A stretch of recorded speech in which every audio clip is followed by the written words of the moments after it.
Hi, everyone. Welcome back to the Holistic Pharmacy Podcast. I have with me today an esteemed guest. Her name is Janan Sarwar, and she's a publisher, pharmacist, and mother. So, welcome to the show. Thank you so much for having me, Dr. Marina.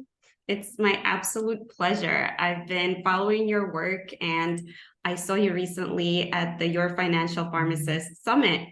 And I really enjoyed the talk that you had there and everything that you shared, and your mission, really resonated. So I definitely wanted to have you on, and I would love to ask you this question that I ask all my guests, which is really, your journey from, your childhood, how you were brought up, and what made you choose pharmacy in the first place. Absolutely. Thank you for asking. It's an honor to be here and to share my story. I was born and raised in Tennessee. My parents are from Bangladesh, and I've enjoyed my life in the South. I've also lived in various locations like North Carolina, which is where I ended up going to pharmacy school at UNC, and I lived in DC area, and I currently live in Louisville, Kentucky. And my pharmacy career is quite non-traditional. As you mentioned, I'm a publisher and a pharmacist. I consider myself equally part of both, and of course, a mother as well. That happened about 7 years ago. My eldest daughter is 7. But the reason I chose pharmacy, like many others, I'm sure, and I've heard several amazing episodes of your show, wanting to help others, wanting to find a way to give back. Healthcare seemed like a great way to do it. And I have that influence from both of my parents. My mother is in Bangladesh, went to medical school. My father is an engineer, and so STEM, science, technology, engineering, math, that was really emphasized to me growing up. I'm guessing for many others and you as well, being a pharmacist. At the same time, I've always been passionate about the creative side of life, arts, creating things, photography. Those are some of my hobbies. Reading books, as you see behind me. The colorful ones are my daughter's books. The ones on the top, I'll tell you about in a moment, are the books that relate to my pharmacy career that I had for about 7 years.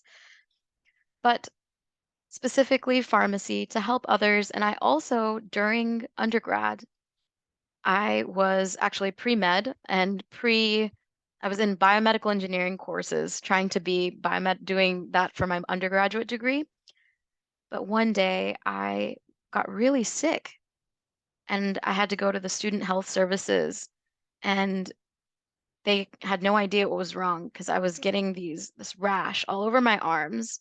I had a really extremely high fever, and they sent me to the emergency room essentially to get taken care of. And my roommates called my parents. I went to undergrad at the University of Tennessee in Knoxville. My parents came and actually took me home to go to Vanderbilt because that's closer to where my parents live. They still live in Tennessee. And it turns out that I nearly had basically kind of like an SJS, Stevens-Johnson syndrome, drug reaction to Bactrim. I was taking Bactrim for some non-existent dermatologic acne that I didn't really have, but my Wow. father and I both have a sulfa allergy, and something triggered it. I'd been taking the medication for a month, but something else triggered the drug reaction, and I was in the intensive care unit for a good 2 weeks, and I stepped down. It was pretty scary, honestly. And I remember thinking, not being able to really communicate, hearing things being said by the physicians, by people who are visiting. Wow, I really need to understand more about drugs and how they work and how they interact. So that really solidified my choice to go into pharmacy school. So that's what I chose. Getting into pharmacy, actually, I worked at a Walmart pharmacy through undergrad. Right after I came out and recovered from that episode, it was actually some steroids that helped take care of me, some corticosteroids that got me back to health so that I could become better. The interesting thing that happened is that I essentially learned that anytime I worked in the pharmacy setting, like in Walmart, my eyes would turn red. And I'm guessing no one really found out. I have not been in a that kind of a setting for years, but it's perhaps because of the sulfa. And sulfa's in a lot of medications. Yeah. So so yeah, I knew what, even though I got into pharmacy school and I worked in pharmacy, I didn't know exactly what I wanted to do, but I knew it would be something non-traditional. And so that's the kind of start to my journey of why pharmacy. And I'm sure we'll talk a little bit more as through your questions about more about my path, but I don't want to keep talking. I want to let you ask and we can chat. Yeah. Yeah, Yeah. no, I appreciate everything you've shared thus far, and that's certainly fascinating. And I don't think enough people are aware that, such common, mundane things like an antibiotic that you think is actually one of the best drugs, right? Because you take it to get rid of an infection and it's self-limiting usually, like you take it for a limited amount of time. You don't have to be on it for a chronic disease usually. And so it's one thing that we like to use for different kind of bugs, right? And help our lives, right? And help our immune systems to fight things off. And nowadays, I feel like with Corona, everybody's more Yeah. aware of bugs and viruses and what's out there. And natural immunity versus like what can we do to support it versus like vaccines versus antibiotics and antivirals. So I feel sometimes that we're like back in the old ages now with all these bugs, because these were the diseases that plagued us in the past, but they're still around. And, our evolution with them and our immune systems, they do have to be exposed to it to some extent in order for us to fight it. So there's this delicate scale and balance. But what I wanted to say is that not everybody that I speak to, has this kind of story, this almost negative story, right, of a negative experience with a drug. And that's what actually made you pursue learning more about this, because I presumably wanted to avoid these kind of reactions in your patients. Yes, yes, that's exactly right. And, I think you're absolutely spot on about, the thought of antimicrobial resistance and the next pandemic that could happen due to that, because of not just what we do here in America, but other countries or other people that don't have that knowledge of that balance that you were speaking about. It's so fascinating and also terrifying when you really think about it, because the world, just like we learned with coronavirus, you can't contain these things. So if there are issues and it's happening in different regions, we can't contain it. This can be a global thing. But anyway, we can keep it light and to say that you're right. It's very absolutely a reason why I thought pharmacy is interesting, but it also made me realize that I think, well, so, I mean, you're the holistic pharmacist, you're a holistic pharmacist, and we're speaking about this.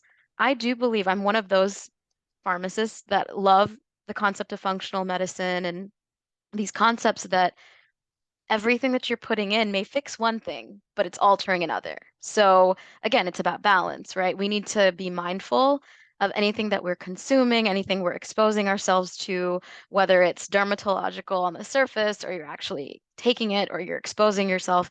It's all, it all impacts us. So very important to really reflect and think about that as well. Yeah. And something else that you pointed out was that you were on this medication for a month before there was a reaction. So Yes. there was that additional stressor or trigger that Yes. actually, created the disbalance. And so even though you're the person with an allergy, other factors influence, how this allergy presents. If you Yes. have other things going on or other things in your environment or other stressors or whatever it is, like there's just a multitude of factors besides just the input and the output.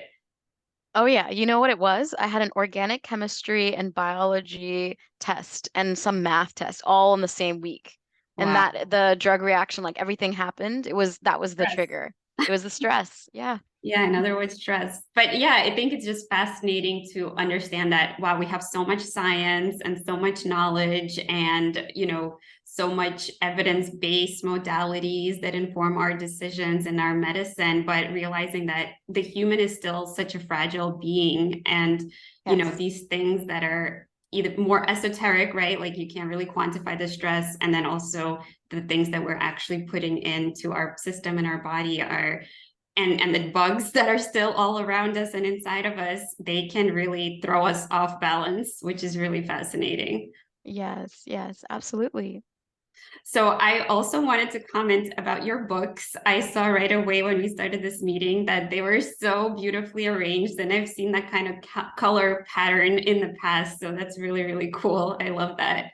Thank you. You know, this is my girl system. My daughters are 3, 5, and 7, and colors are how they recognize things. So they help keep it in order. It is kind of a little unorganized right now, but it gets it on the shelf. And we love to read, and that is what I do now primarily. Although I'm a pharmacist, my main passion and project is in publishing, publishing books for children, as well as books for young adults, older adults, related to healthcare, health equity, memoirs, all sorts of things. I have big dreams, and it's very fun to actually be able to live what I feel is my purpose and still feel that I'm a pharmacist. I use my meticulous organizational skills and knowledge of drugs when it comes to some of the healthcare books that I'm working on. So I'm also just here to say that for anyone listening, as you have done yourself in your own career, it's never too late to follow your passion, to follow your heart, and to find a way to integrate it and balance your life so that you are truly living your purpose. So, Yeah, I appreciate that, Janan. And as you know, this podcast is all about sharing inspirational and motivational and uplifting stories so that other pharmacists and other people in general just get some ideas and inspiration and get to follow some of our footsteps. So I would love to dive into your journey, as a pharmacist or studying to be a pharmacist, and how did you carve out this more non-traditional path for yourself to end up as this distinguished publisher that you were just mentioning? Like, what steps did you take right out of school? What connections did you make? And really, how did your initial experience with this drug allergy inform some of your choices, perhaps?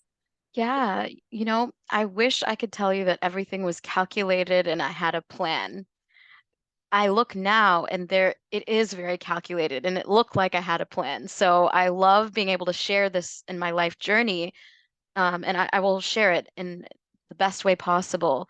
But I will say to start the story, none of anything I did would have been possible without the support of people that were mentors in my life. So I had mentors, I had coaches, they were unofficial or officially paid coaches, and then the concept of sponsors, people who dropped my name when I wasn't in the room and mentioned opportunities or facilitated opportunities for me to get to where I am today. So those are the three key pivotal factors or characters in my story, in addition to me. But if I looked back on my journey, I would tell you that I went to pharmacy school with that intention of, okay, I'm going to figure out what drug interactions, how that works. How could something like that happen to someone like me, and how can I prevent that for others? And of course, I did learn more and more about that along the way. But I also learned that what was my true relationship with pharmacy and being a pharmacist? What was that vision for me? And so, as I shared, I learned early on that I wanted to be more of an academic or more of someone that was a little far removed from the patient care just because of my uncomfort or discomfort in the clinical setting or with patients personally. So knowing that and knowing what I liked and disliked, it was more of what I knew I did not want to do, and more of knowing that working in a pharmacy setting gave me allergic response. So Right. those ruled out a lot of things. I was in pharmacy school pretty much realizing I'm allergic to my profession. What do I do? And so, and here I am, I went to UNC. My parents, I love them. They helped me through school support, and I was an out-of-state student when I started. I became a resident later, but it was an expensive journey, right? To just think that, oh gosh, you're making Yeah. a decision for your life that, you may not get to practice in. What are you going to do? But I will say one thread that has always helped me throughout my journey, even to today when I'm doing the farthest possible thing from pharmacy, which is book publishing. I still do, and that's follow my heart. I use my brain, but I follow my heart. And so, suffice it to say, my journey, when I started to realize in pharmacy school that, okay, in order to succeed, there are roadmaps that are already there, right? That, okay, if you're going to want to do some sort of residency or training or postgraduate training after, you need to be prepared for that. You need to do things such as find a mentor or research or be involved in student organizations, right? All the list of things that that are said that you should do. I looked at that list and I thought, okay, of all of these, what are things that I actually can do or do I want to do? And upon reflecting, I realized there's opportunities if I have my close classmate friends in being involved in the student organizations, being an officer of these organizations. Once again, I looked at what I knew my strengths were. So I paused and I thought, okay, I may not be clinically advanced or I may not be really good at doing this direct patient care work, but I can still be in that setting and use my strengths that are photography, a passion I mentioned at the beginning. I can photograph. I'm good at writing. So what I did is I chose to be the webmaster of different student organizations when there were opportunities to apply, or the historian, someone to document with photos, or someone that is going to work with the advisors that are other faculty to go and create reports about how did these student organizations do so we could go and apply for awards or apply for grants, apply for things.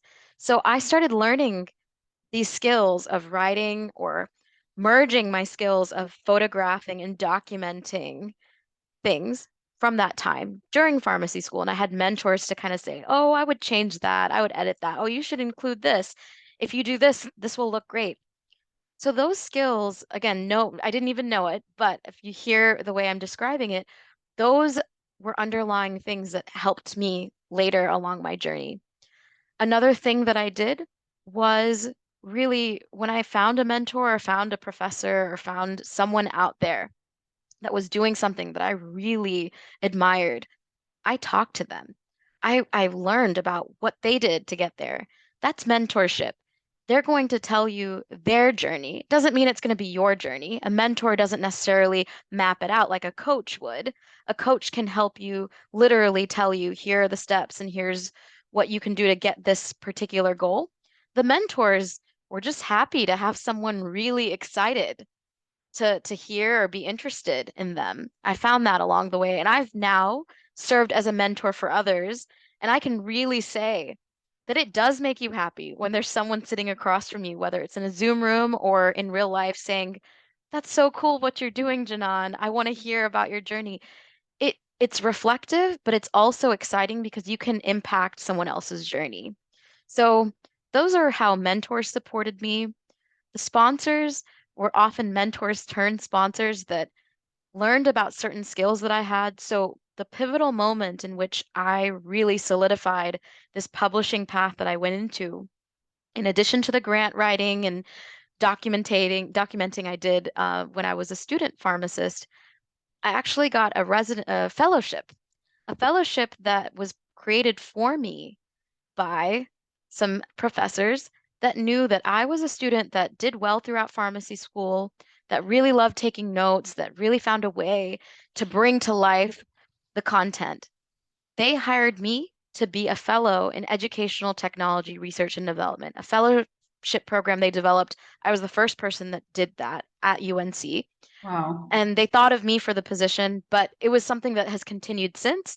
They needed a pharmacist or a PharmD that had experience in the curriculum to help them transform the curriculum, to be a little more interactive or to be a little more online, to be a little more so that you're not just sitting in the classroom passively learning, so that you have more interactive, so you can apply the learning. That experience and the fellowship that I did, so I did a fellowship upon graduation, that was really, really interesting. I got to interface with more people that would end up serving as mentors in different capacities. I got to interact with people that were graphic designers, computer programmers, instructional designers. Again, really inspirational people to me that still serve as friends or colleagues in some capacity that I've been in touch with along my journey in different ways, just because I thought what they were doing is cool and I wanted to learn how I could learn and adapt and apply all of that to what I cared about or the degree I had in pharmacy.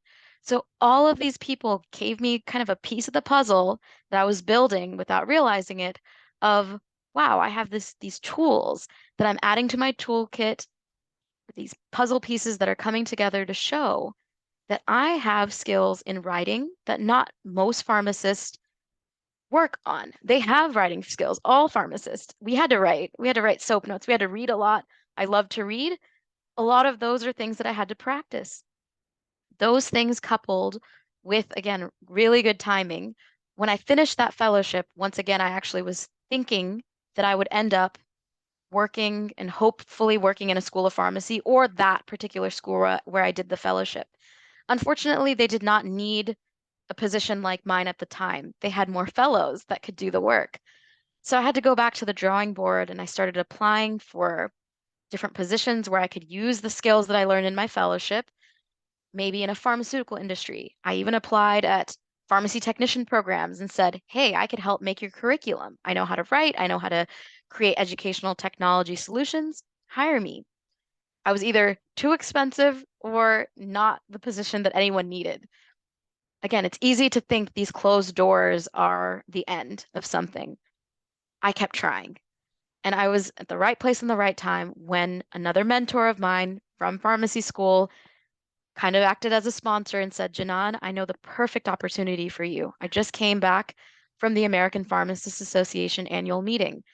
They're looking for a pharmacist, someone with a PharmD with experience in educational technology.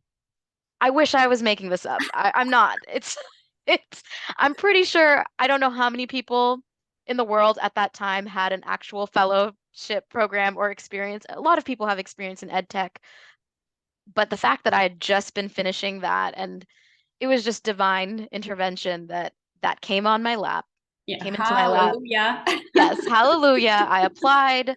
The rest is history. I worked at the American Pharmacists Association for 7 years in the book publishing department. That's really where my journey, the little seeds that were planted before, but then they all blossomed when I was editing.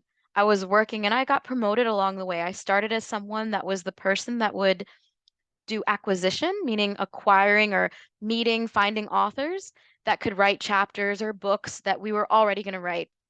Then, because I loved to read and I read all the books that APHA published because of my job, I started talking to my then mentor, that was the senior publisher at the time, talking to him about how do we get more books here? How can we get stuff about health equity or cultural competency or Spanish or different languages? We need more books like that. So suddenly I got promoted within my job at APHA a few years in, where I got to do more things and I learned about different aspects of publishing. And then that mentor of mine retired. And a few years later, I got that position. So that's where through my journey, and that was 7 years, and I published around 40 books over that time period. I didn't myself, but I was involved in the publication. That's those books up there. Wow. I learned a lot. I learned a lot about different subjects that I never imagined. I learned about interacting with people. I learned about printing and editing and paper and shipping and things that you don't think that a pharmacist needs to know, but you can, and you can learn from any experience and try to apply it, whether it's to what you're doing right now or try to make those transferable skills and Mm, take them somewhere else because it was actually around the pandemic, right, in 2020 and then 2021 when pandemic was still not over. I started to do a lot of self-reflection on my life because I mentioned the colorful books that I have behind me are my children's. I had three young girls, pandemic time, non-traditional instruction. And I looked around, and this is where the holistic part of my journey, I start looking at my life holistically. right. And it's that this moment where I did an activity called the Wheel of Life or Circle of Life or Wheel of Life exercise where you have to take what you think are the eight or how many ever you like, but I like to say eight most important areas of my life. For me, and I'd love to know what yours are, but for me, I would name the top few for you all. It would be my faith, my career, my family. This is in no particular order. My family life, my own health, my, friendships and my family. I think I've mentioned family twice, but maybe the inner family and then the extended family. Right. Those are of my top Community. community. And I'm going to ask you about yours, but I will just say I reviewed and I felt that I was doing perfectly on many of the areas. But when I really was honest with myself and I looked at my health and then I divided my health because I could not give myself a good score on my health. And I thought maybe if I divide health into sleep and into, my diet and then into my exercise, maybe that'll be better. No, it was worse because my scores were even lower when I divided it into those three. I was taking care of everything else, the world, my work, the books, and all of that. But for myself, I was not. I was eating junk food because it was the only thing I could grab between taking care, but I was cooking my kids the organic. I was giving them everything. We were going to Whole Foods. I was just eating the stuff, the candy bars that they have, just to make it through to the next thing. And I'm not even a retail pharmacist, right? I'm not talking about, but I felt those signs and symptoms of burnout, not to blame my career or my job. I blame myself. I just wasn't paying attention. Life was happening and I wasn't paying attention. So that was my big aha moment. But I'd love to pause and know more about you and what areas do you reflect on when you do that exercise and activity? Yeah, it's funny. That was the first thing I learned when I trained as a health coach was that Yeah. Wheel of Life exercise. And Yes. yeah, to be honest, there's lots of those activities out there and they Yeah. have different areas to focus on and Yes. great. And you basically would draw it out on a piece of paper here and Yeah. show the audience. So you would draw the eight things or so, or some people have more or less, and then you Yeah. would you would kind of rate where it is out of 10, and 10 would be the circle, and then you would just kind of connect it, and sometimes it looks like this. So you'll see, okay, this small area is where there's a problem because I'm not anywhere near that top 10. So as you were speaking, I was actually reflecting on what my eight are, and they're pretty similar to what you mentioned. So mine are health, family, spirit, community, purpose, career, creativity, and finances. Yeah. So yeah, they're not in any particular order either, but those are pretty important to me. And the first thing I thought of was actually purpose. So It's um, beautiful. so yeah, I think everybody would really benefit if you want to pause this podcast right now or do this, if you're driving or something like this, you pause it later and really understand what's important to you, list your eight priorities, or, if you want to put in more or less, that's up to you, and create your own wheel of life and understand which area needs to be nourished a little bit more, which area is your strength, because we were talking about strengths before. So you want to lean into those Yes. strengths, but then you also want to understand what's missing. And these eight things, like we said, could be different for you. So it's Yes. whatever you deem important. Absolutely. Yes. Thank you for I'm glad we're sharing this with everyone. It remains being one of the most helpful exercises for me to just check in with myself because it's so easy when we hyper focus on our goals because we have them and we should. And a lot of times it's career related or we're trying to get to this one thing that you can forget. And when you hyper focus or it's not even about hyper focusing, we're balancing a lot. Eight things are a lot of things to keep track of. And this exercise is one I personally, because I mean, turned to my side and I found one, beside me that I try to be very honest when I reflect. And it's actually okay if you have a score that's low, right? When you have that jagged score, because it sometimes tells you, okay, the things that are 10 out of 10, maybe you don't need to pay attention to that for a little while. Like you can scale back a little because there's only so much energy and time we have. Maybe some of that energy we're putting towards our friends or putting towards, I love that you had creativity for one of them. Maybe you have a really low creativity spell, but you're really doing well in some other area. It can deserve some, shifting and balancing or rebalancing to reflect. So I love that. So thanks for allowing us to share that with everyone. Yeah, your And circle yeah, looks a lot neater. You should no, have done that one. no, no. Yeah, I But I had a plate or something to trace before. yeah, but I love what you're saying about, there's also different seasons of life. So sometimes it's Yes. okay to recognize that, okay, at this point in my life, my family, or my relationship with my partner or my finances, maybe this is what I'm really focused on right now. And it's Yes. okay for me to take a little slack in the other areas that are already doing well and really hyper focus on these things because this Yes. what's most important right now. And these priorities will change, which is why it's good to do this exercise often, like you were saying, Yes. and kind of just check in, okay, well, what needs nourishing now and supporting those areas. And, when you were saying about, constantly going into one area or another area, it's not about like judging yourself. No. And once you hone in, like, okay, my health is suffering, you could break that up into other areas like time in nature, Yes. the food that you eat, like you said, the sleep and the exercise, like that has a whole lot of facets just in that one category. So you can just, get as creative and dive as deep as you like. Yeah, absolutely. And it was this reflection that exactly caused me when I realized I was so low in my own health. I was pre-diabetic. I was avoiding going to the doctor because I knew. I was avoiding looking in mirrors because I knew. I was wearing elastic clothes because I knew. And again, it's obvious. I knew what happened. I knew why it happened. I wasn't taking care. I wasn't mindful of what I was eating and doing because I was focused on other areas. I didn't beat myself up about it, but I did realize also that I couldn't do it alone at that time. So I hired a health coach. I actually did. I hired a health coach to help me. I hired uh I went, and that's actually how I started. I also work for a company called the Happy Farm D, which does career counseling or career coaching for people.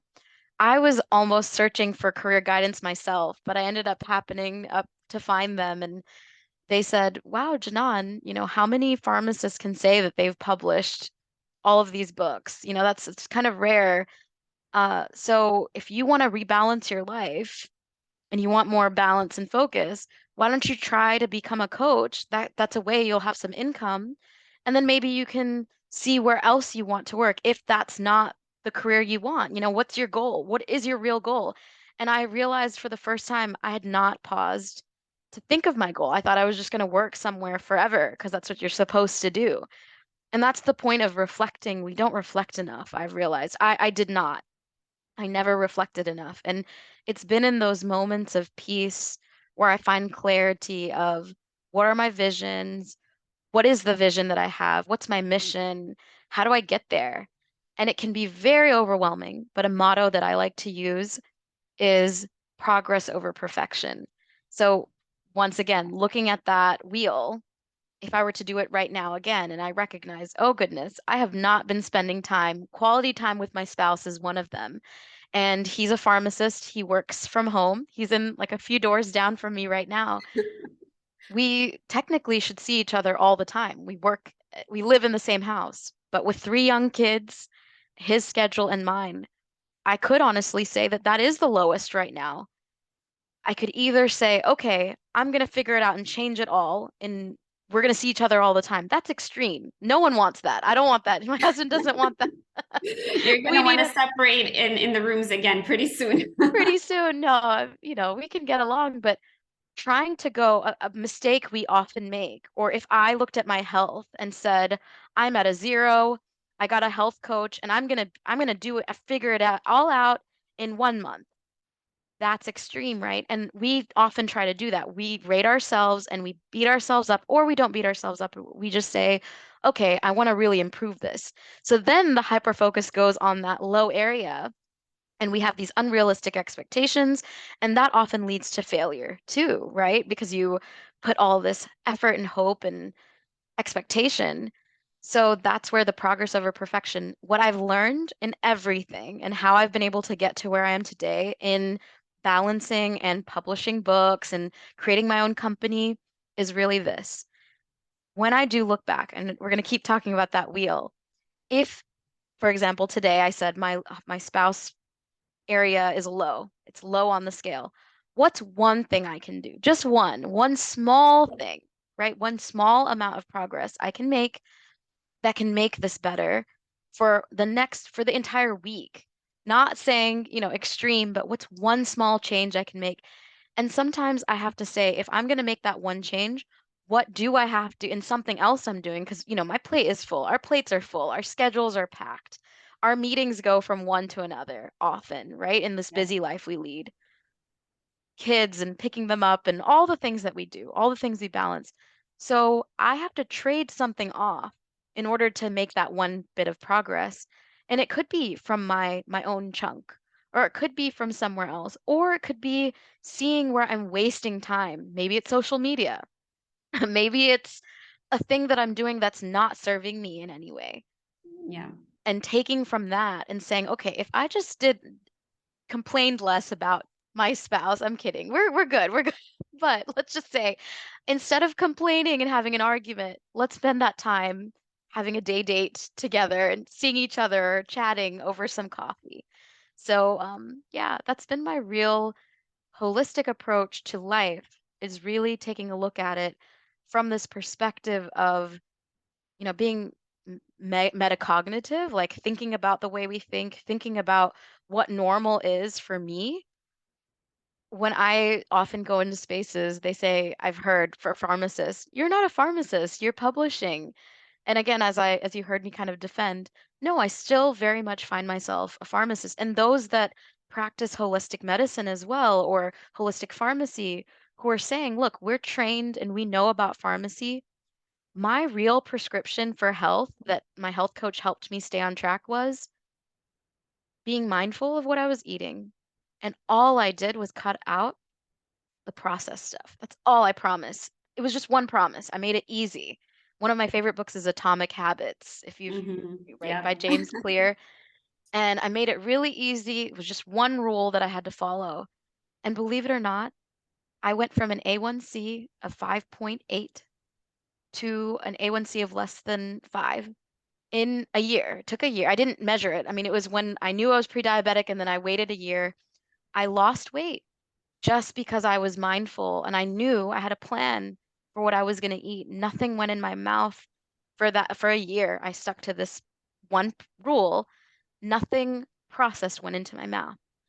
And that coupled with cutting on slowly, I didn't do all this at once, but I also cut out on refined sugars and all of those things.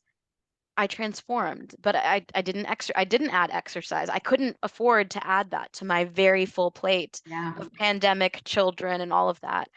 But the results that I saw from just that mindful change and actually seeing myself melt away, and it's not about the weight, it was about the A1C, about my health that I regained, my sleep that I was able to sleep better because I was eating good foods.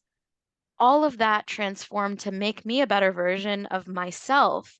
So the decisions that I made, the choices that I made, and the goals and the vision I had for myself of, yes, one day I want to start my own publishing company. I started my own publishing company. I'm speaking to you today. It's going to be the 1 year anniversary of my publishing company, and we've been publishing several books, and we have more coming out every month. It's a dream come true. And I want to say that anyone can do it. If you just look at it, your progress over perfection. Don't perfect. We stop ourselves sometimes when we try to make it perfect before. we launch anything or do anything. No, make it easy, follow your heart, use your brain, and you can do it too. Wow. Well, I really want to reflect back to you that this is just words of wisdom pouring down right now No. because really life can be simple, like you're saying, but we make it so complicated. And honestly, the odds are stacked against us because, everybody around us makes things complicated. And so we Yeah. feel like we also need to do that and we need to keep up with the Joneses. And, instead of thinking about our own wheel, we're like, well, how can I make my wheel look better than, his or her wheel? you Yeah. know? Yeah. And that's just, extraneous. And there really is an art to keeping it simple because it's not easy. Even though it's simple, it's not necessarily easy because, there's all this pressure from the outside. And even cutting out processed foods, I have to say, like, that sounds like, okay, it's just one rule, but it is like Oh, complicated in every shopping choice and, making everything from scratch versus buying something, ready made and packaged. Like, yes. there's a lot that goes into that one rule. So I have to applaud you on that. Yes. And again, you're right. I just nonchalantly dropped that rule. It was that's a little bit intentional to say that to make anything, sorry if my audio has changed by any means, but to make something like that work, I had to take a lot more time than I was doing before, time that you were mentioning before, to cook or to purchase. Where am I buying things from? I had a rule of how many ingredients could be in something. That was part of the rule of not processed, but yeah, to get back to the basics took a lot of time, but that actually, believe it or not, because on my wheel was time with my daughters and time with my spouse, right? I integrated that. I found a way to make that work together so that if we were going to do this, it was a family journey. They were already eating the organic, all that stuff that I was doing for them, but it was adding me and my spouse and being able to do it as a family, teaching them about foods and choices and going, even though this was, during the pandemic that I was making those choices, it was easier in a way because we didn't have all that outside noise, right? The pandemic for some was this time of reflection. For some, it was a time when they were by themselves for the first time and seeing how much of an outside influence we're letting in. And although we still talk about COVID, it's not over. I think that this is the time that if anyone's listening to this, or we buy all these self-help books and we read all these things about productivity. But you're right, the simplest way, it's the action that you take. Don't read a ton. Pick one thing. Pick one book that you like. And we both like Atomic Habits for one, Yeah. if new habits are something that you're trying to do, because it teaches you both how to create good habits and get rid of bad ones too, because we need to do both. And making things simple like that, which it's not simple, it takes time, it takes patience, but being very mindful about your decisions and not looking at anyone else's. I loved how you said that. Don't compare your wheel to anyone else and don't put things on your wheel that anyone else tells you to. It's your choice. What do you find important in your life? And I found that once I'm really set, so now I don't have to think that hard about my food choices. It's not as hard for me to cook. We have a way, we have a method. My kids are older now, right? I have 2 years ago, they were all little. The youngest one was 1 years old, and now she's 3. She helps in the kitchen. She knows what to order. And Wow. because again, we are children and who we are. We reflect what we see, we reflect who's around us. So be mindful also of who you're comparing yourself to or who you're letting in your circle. If we keep talking about circles today, who is in your wheel? Who are around you? Hopefully, they're people you look up to and not people that drag you down. I hate to say that, but you've probably heard this quote or saying before that when you're really making transformational change for yourself, you can lose people, friends that you used to have. But the other thing that I really want, another favorite quote, since we're talking about quotes, that I want to leave you with is, of course, if you have other questions, I'm happy to answer. But a quote that I love is by Mark Twain, talking about the two most important days of your life. Have you heard that one? I Do you think know what I they did. are? So the two most important days are the day you're born, and the second is the day you find out why. Yeah, I did hear that. The day you find out why, your purpose. Because at the core of your wheel, at the core of what we're doing, whatever degree you had, whatever we're floating through life doing, hopefully it's towards something that you're passionate about. Your purpose, as you said, where this podcast is all about that. Every episode I've learned, the guests that you've had, they really share how they're living their purpose now. And I'm glad to join the ranks to say that right now, I do feel like Global Bookshelves International, my publishing company, is this combination of what I love to do, reading and editing, and I'm good at doing it too. It's also what I think the world needs. We need more books that reflect the world, which is diverse, which needs to be just and equitable, and it needs to be inclusive and promote belonging. Those are what each of the books that I help publish stand for. And, just this combination of figuring out your life purpose, your ikigai, or, there's so many words for this concept. As Mark Twain says, it's important to know when you're born, it's important to find out why. And then the addendum I'll add is it's important to live that, right? So all the books that you read them, learn about them. Knowledge is power, but knowledge is potential power. You have to implement it in as simple of a way as you can, taking one step, and then the rest will follow. Yeah, I absolutely love what you're saying. And we definitely have read some of the same books because I'm picking up on some of the concepts. And what Yeah. you're really saying is like more, we think more is better, right? Like more books, more knowledge. But like you said, we have to take the time and space for integration and Yes. application. And Yes. like your journey in pharmacy and making the interactive part of it help students learn and experience for themselves, like our appies and our ippies, right? To let Yeah. us know, okay, maybe this is not the right setting because I have an allergy to my workspace, right? You have to take those actions, you have to dive into the experience, and you have to do what those books are telling you to do, what your coaches are telling you to do. Otherwise, you will always live in theory, right? But when we are in real life, we have to understand that only our actions will allow us to know and feel and experience any changes. Absolutely. Yes. Yes. Thank you. Exactly. You're exactly right.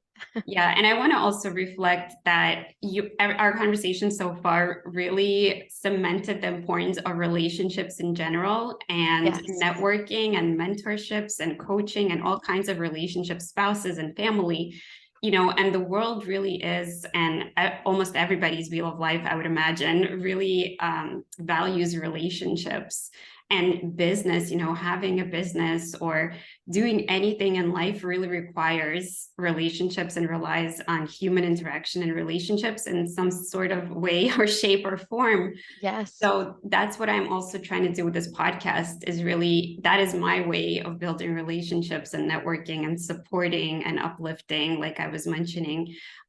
So I think I kind of caught that fact of life and that value later on in life. And I don't think I really knew when I was like going to school or going to college or even after college how important and integral this is. But it really is the backbone, I think, of our mission and our purpose and our business and so many things in life. So I think your journey is definitely reflective of the fact that you need to establish that network. You need to tell people what you're doing, tell people what you're interested in, showcase that so that you have these opportunities in front of you when people know and recognize you for those things that you're passionate about.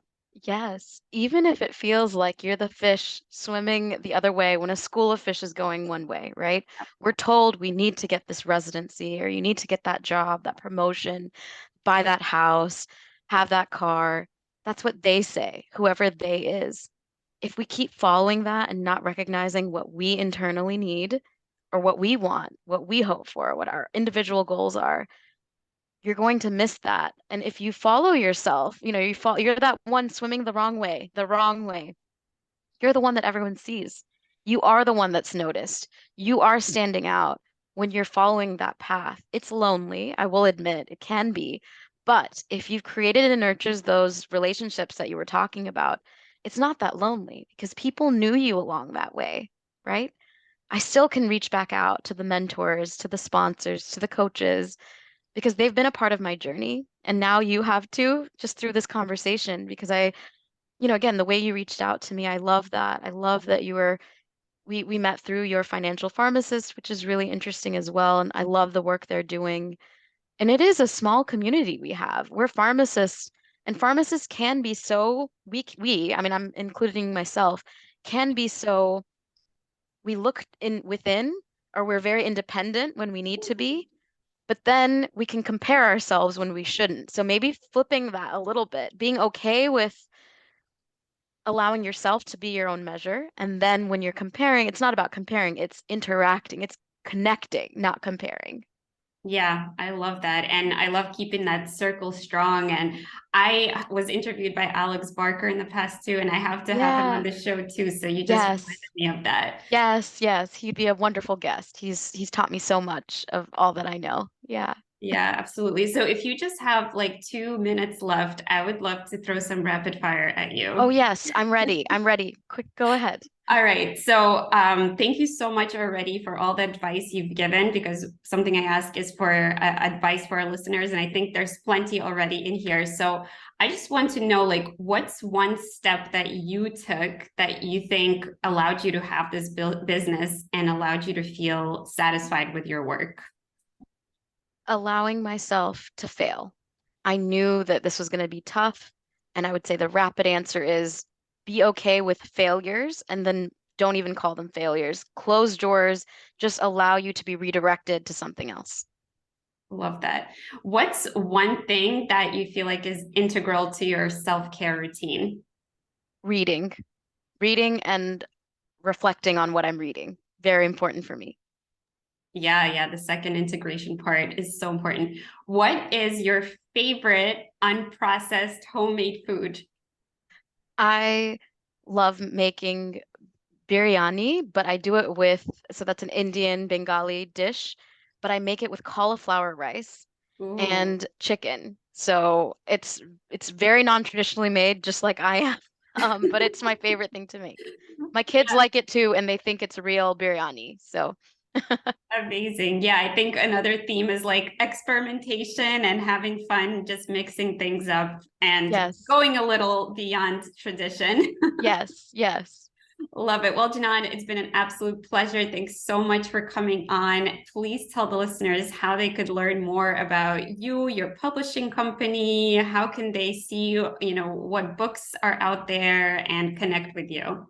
Yes, you can find me. I'm the only Janan Sarwar. So my name is here below. I'm the only Janan Sarwar. You can find me on LinkedIn as well as globalbookshelves.com and janansarwar.com. Globalbookshelves.com will share all the information about our upcoming books. We have children's books, as I mentioned, memoirs, and books that are being published by fellow pharmacists. So if anyone's interested, feel free to reach out. I love to help other pharmacists in any way I can and support them if they've already written a book as well.